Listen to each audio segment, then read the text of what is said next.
Hoje vamos falar sobre Apis mellifera e Raja eglanteria. A Apis mellifera, ou mais comumente chamada abelha comum, é uma abelha originária da Ásia e da Europa, introduzida na América Latina por europeus. Medem de 12 a 13 milímetros de comprimento e apresentam pelos torácicos mais escuros. Suas colônias são altamente hierarquizadas, permanentes e constituem-se de uma abelha rainha, excepcionalmente duas, cerca de 10 a 15 mil obreiras e 500 a 1.500 zangões.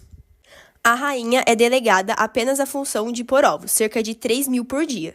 As obreiras, além das funções comunais, ainda precisam construir alvéolos maiores onde são depositados ovos fecundados para as fêmeas fecundas. Essas larvas recebem alimentação especial e convertem-se em rainhas, sendo necessária uma disputa do poder para caracterizar a vencedora, e, portanto, a rainha daquela colônia, e as perdedoras que são expulsas da colmeia. Os zangões são improdutivos e a principal função é fecundar a rainha. Todos os anos são liberados enxames para a propagação da espécie noutro lugar florido, contando com a presença de uma rainha. Sobre a reprodução. A abelha rainha realiza seu voo nupcial, onde acasala-se com diversos zangões, posteriormente voltando à colmeia para botar os ovos, garantindo a diversidade genética na colônia devido ao acasalamento com diversos machos. Os gametas masculinos, ou espermatozoides, são extremamente pequenos, medindo cerca de 0,3 micrômetros de largura e 70 micrômetros de comprimento, mas contam com um longe flagelo para auxiliar na mobilidade até a espermateca, enquanto os óvulos medem aproximadamente 150 a 200 micrômetros diametralmente, os maiores entre os insetos. Ela põe um a um para cada célula da reprodução. Eles são brancos, ovais, não segmentados e eclodem após 3 dias. Neste período é determinado o sexo de cada futura abelha a partir da partenogênese. Óvulos fertilizados resultam em fêmeas, operárias, enquanto os infertilizados resultam em machos, zangões. A seleção para a fertilização ocorre pela fecundação interna, onde a rainha consome o esperma dos zangões armazenados em uma estrutura chamada espermateca, onde machos são haploides e fêmeas diploides. Quando eclodem, os ovos adotam um formato semelhante à letra C latina e permanecem dentro das células hexagonais. Eles são brancos sem membros, cegos e com um úmido brilho. São alimentados com geleia real pelas abelhas jovens até que sejam capazes de realizar o processo de metamorfose.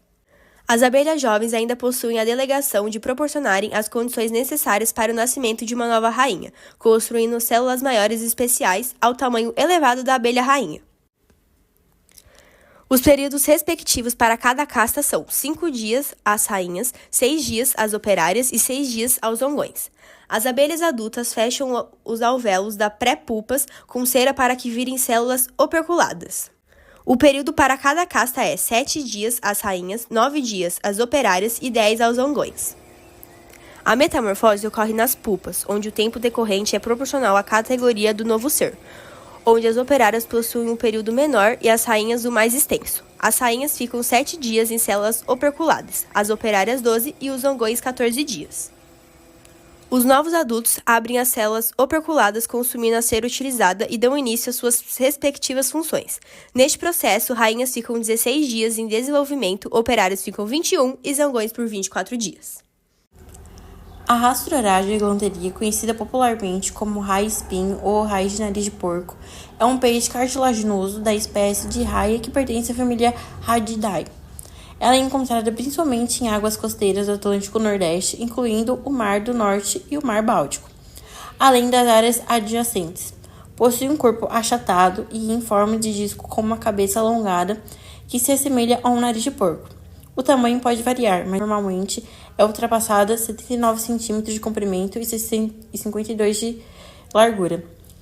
A coloração é geralmente marrom ou cinza com manchas e pontos, o que ajuda na camuflagem no fundo do mar junto de sua cartilagem translúcida. Seu corpo é coberto por espinhos, principalmente na região dorsal, que proporcionam defesa contra predadores. Vive em fundos marinhos, arenosos e lamacentos, geralmente em águas rasas, mas pode ser encontrado em profundidades maiores. Alimentam-se principalmente de pequenos invertebrados, como moluscos e crustáceos, que encontra no fundo do mar. Reprodução. A reprodução da Raja eglanteria envolve fecundação interna, um processo característico de muitas arraias. Durante o acasalamento, o macho se posiciona do lado da fêmea e utiliza seus dentes para segurá-la. firmemente, garantindo a proximidade necessária para a transferência do esperma. O esperma é introduzido na cloaca das fêmeas através dos clássicos, estruturas modificadas das nadadeiras pélvicas que funcionam como órgãos copulatórios. Os espermatozoides da radiogalanteria são microscópios, medindo cerca de 50 micrômetros de comprimento. Esses espermatozoides possuem uma cabeça pequena e um flagelo longo, adaptados para facilitar a mobilidade em direção aos óvulos. Os óvulos, por sua vez, são significativamente maiores, visíveis a olho nu dentro das cápsulas ovigéreas.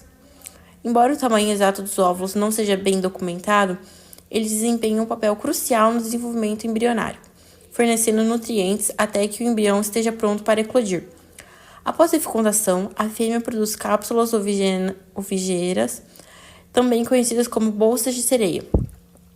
Essas cápsulas são de formato retangular, com uma coloração que varia de marrom a preto e possuem extensões em forma de chifres nos 4 cantos.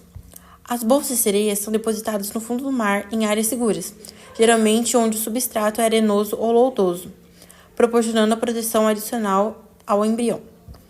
O desenvolvimento do embrião dentro da cápsula ovigeira pode durar de 4 a 12 meses, na temperatura da água. Durante esse período, o embrião se alimenta de um saco vitilíneo, que fornece os nutrientes necessários para seu crescimento e desenvolvimento. A cápsula ovígera desempenha um papel vital a proteger o embrião dos predadores e das condições ambientais adversas. Quando o embrião completa seu desenvolvimento, ela emerge da cápsula como uma versão em miniatura do adulto. Essas jovens raias são totalmente independentes logo após a eclosão, prontas para começar a se alimentar e evitar predadores por conta própria. Após a eclosão, as raias continuam a crescer, alcançando a maturidade sexual de 5 e 7 anos de idade. A maturidade sexual geralmente é atingida quando o comprimento do corpo chega a cerca de 7 centímetros.